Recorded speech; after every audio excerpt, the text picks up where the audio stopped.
Welcome viewer, I am Murugan S. This video tutorial describes, fix Internet Explorer open but opens Microsoft Edge.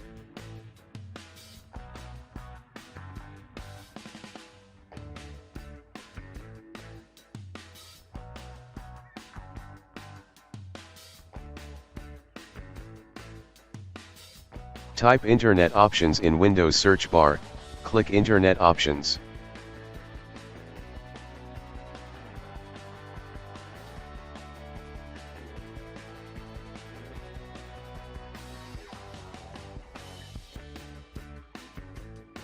Click Programs, click Manage Add-Ons.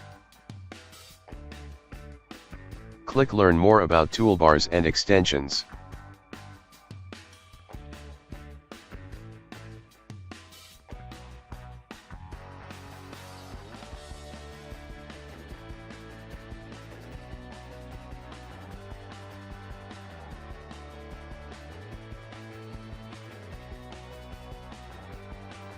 I hope this video tutorial helps to you.